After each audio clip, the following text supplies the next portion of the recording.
Olá, meu nome é Alfredo e este é o segundo vídeo da série sobre tipos de conhecimento.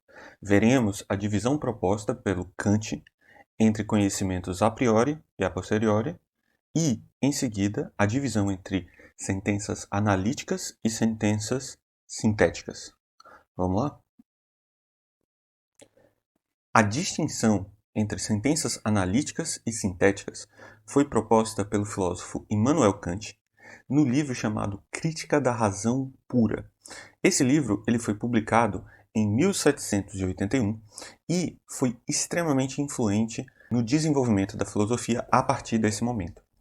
Antes de adentrarmos em como especificamente funciona a distinção analítico e sintético e entre conhecimentos a priori e a posteriori, vamos lembrar como que o Hume separava os tipos possíveis de conhecimento. Ou seja, vamos lembrar quais são as categorias propostas por Hume. A primeira delas é a razão de ideias, ou seja, está mais vinculada ao pensamento. E, de acordo com Hume, elas seriam meras consequências das suas definições. Por outro lado, você teria as questões de fato, aquilo que obtemos a partir dos nossos sentidos diretamente.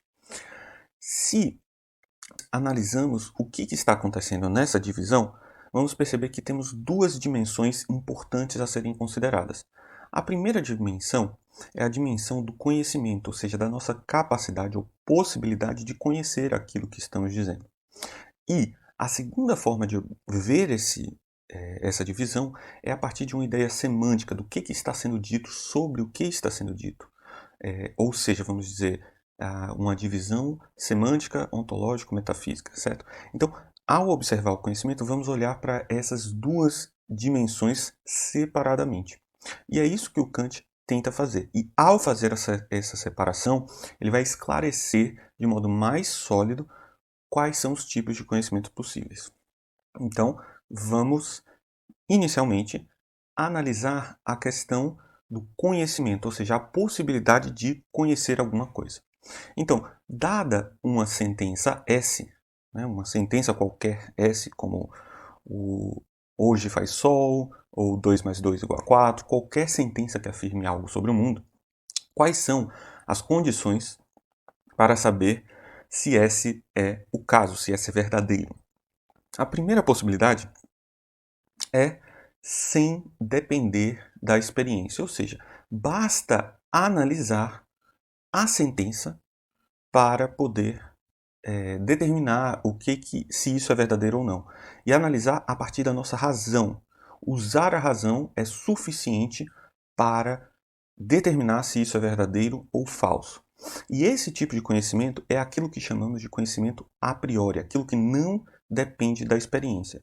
Você pode estar pensando, e isso foi pensado na época, que apesar de que alguns conhecimentos podem não depender da experiência, como a ideia de que a parte é maior que o todo, ou algumas questões, as questões matemáticas, etc. Apesar disso, nós precisamos, de um certo modo, da experiência para que ela nos instigue a pensar.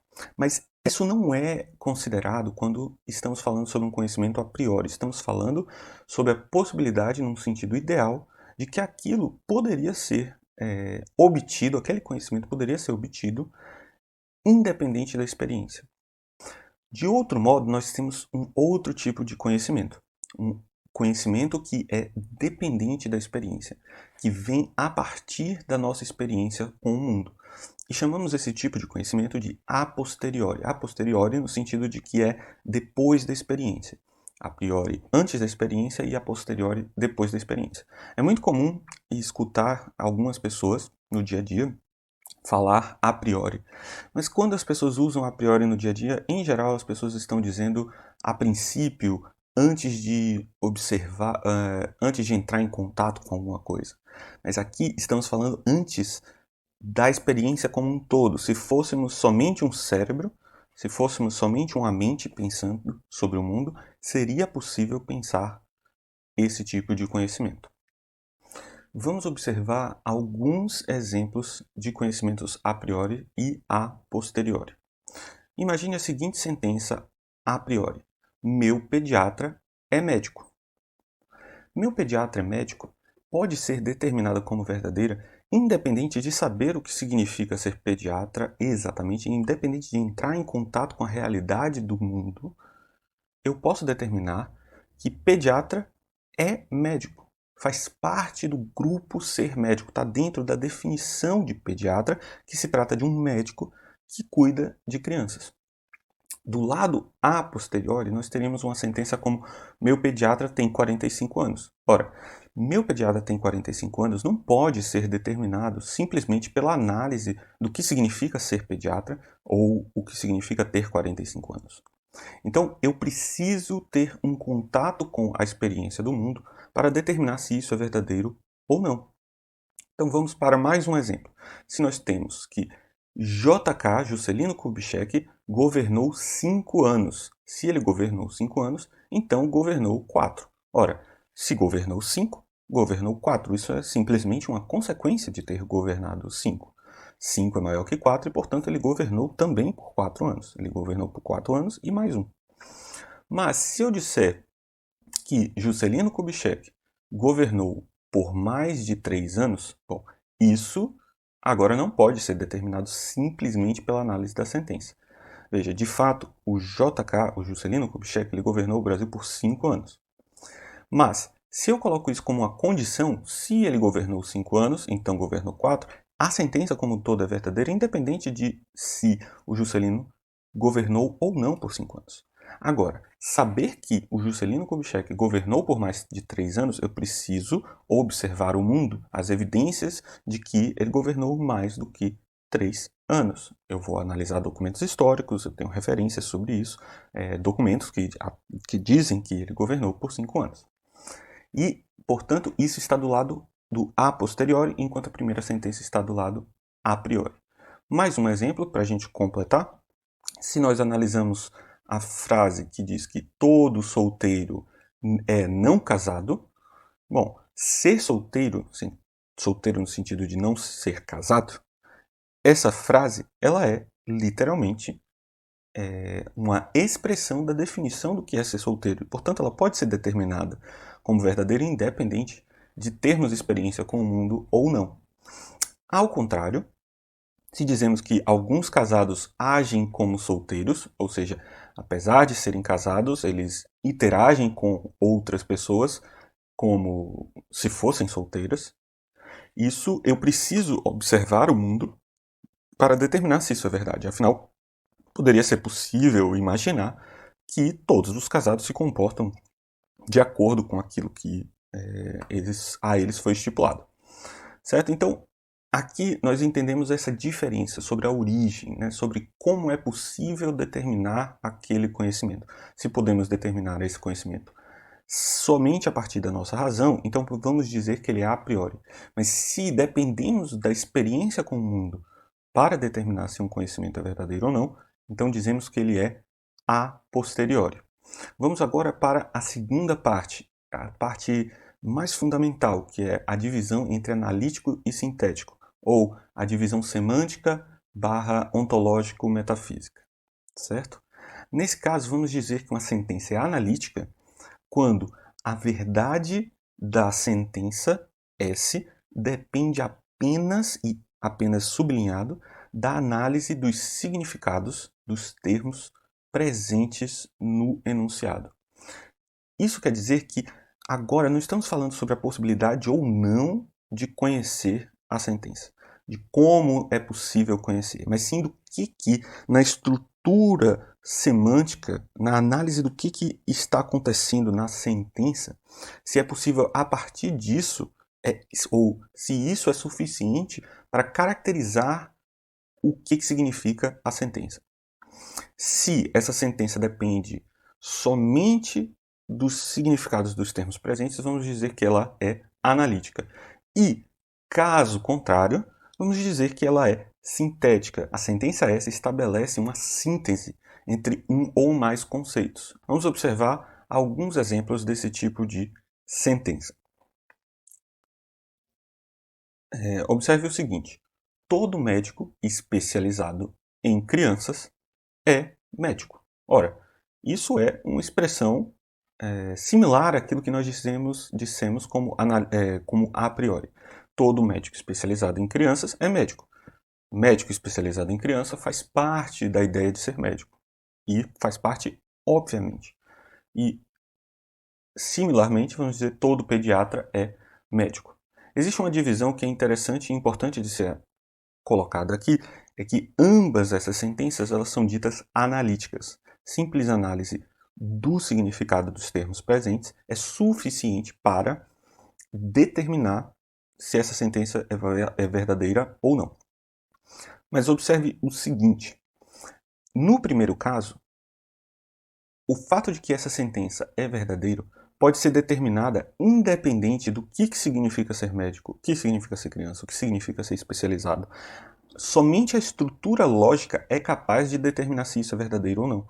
Por quê? Eu poderia pensar, todo X especializado relacionado com Y é X. Ora, isso é verdadeiro independente do que é o X, o que é o Y, o que é o Z, o que é o R. Correto? E a segunda, ela já não é mais tão simples.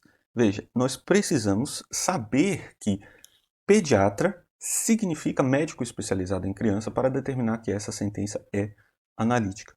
Então, no primeiro caso, nós temos uma sentença analítica, mas ela, além de ser analítica, ela é simplesmente lógica. Enquanto a segunda, ela, embora seja analítica, ela depende do conceito de sinônimo, ou o que das definições do que cada palavra significa, além dos termos lógicos. Vamos agora para um segundo exemplo. Se dizemos todo aquele que não é casado é não casado, e em seguida dizemos todo solteiro é não casado. Da mesma forma, veja, todo aquele que não é casado é não casado. Está simplesmente vinculado à estrutura lógica do que estamos dizendo.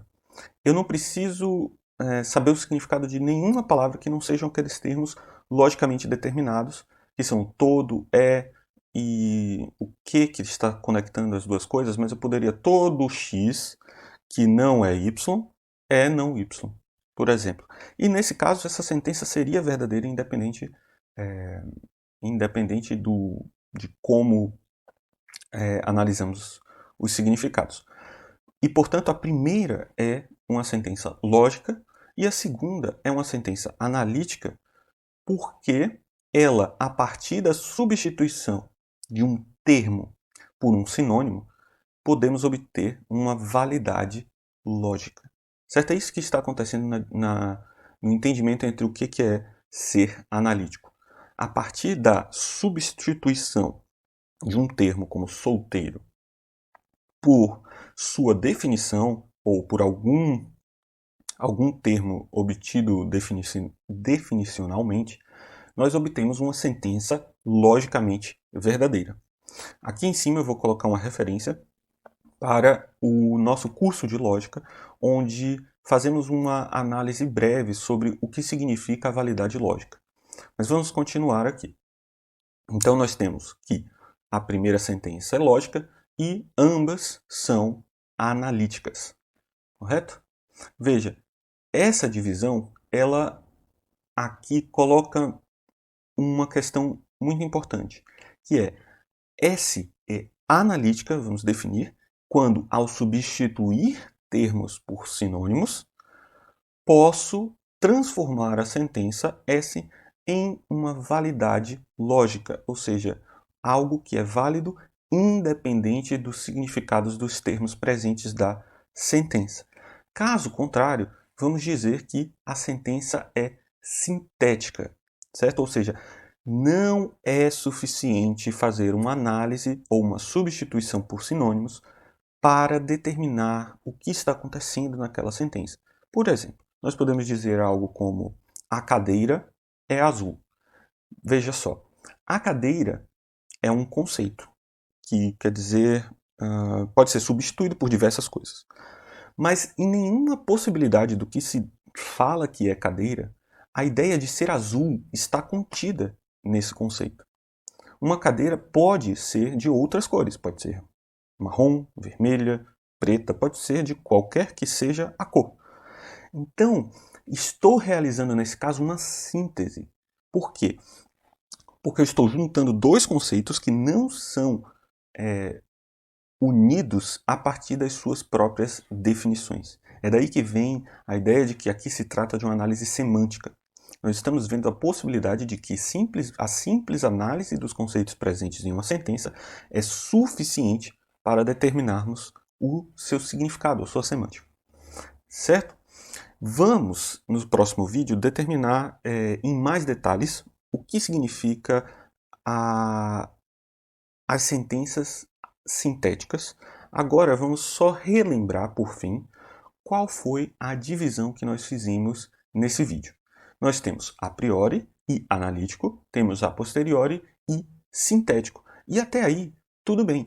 Veja, se pararmos para pensar como que o Hume dividia o conhecimento, o que ele estava fazendo era basicamente colapsar, ou seja, falar como se fosse exatamente a mesma coisa, ser a priori e analítico, e ser a posteriori e ser sintético. Ele colapsa essas duas noções e por isso que ele vai dizer que são relações de ideias e questões de fato. O Kant faz essa separação porque ele tem algo em mente. E o que está acontecendo nesse caso é o seguinte: o cenário empirista, então, é o que em a priori analítico vemos exatamente a mesma coisa, são as relações de ideias. E a posteriori sintético, a mesma coisa também, são as questões de fato. O Kant agora vai analisar a possibilidade de existirem outras combinações. Será que é possível ter uma sentença, um conhecimento a posteriori e analítico? Será que é possível ter um conhecimento a priori e sintético? Essa é a questão que veremos no próximo vídeo. O Kant vai defender a possibilidade de que existem conhecimentos que são sintéticos e a priori. Ele vai descartar a possibilidade de a posteriori e analítico, mas mais à frente veremos que um filósofo do século XX muito importante, Saul Kripke, ele defende de um certo modo a possibilidade de conceitos analíticos a posteriori. Mas por hora, fiquemos preocupados com a análise dos sintéticos a priori. Como seria possível uma sentença ser ao mesmo tempo possível de ser determinada como verdadeiro ou falso apenas a partir da nossa razão e que, apesar disso, ela junta conceitos, ela sintetiza conceitos que não são sintetizáveis simplesmente pelo modo como definimos. Certo? Então, muito obrigado e até o próximo vídeo.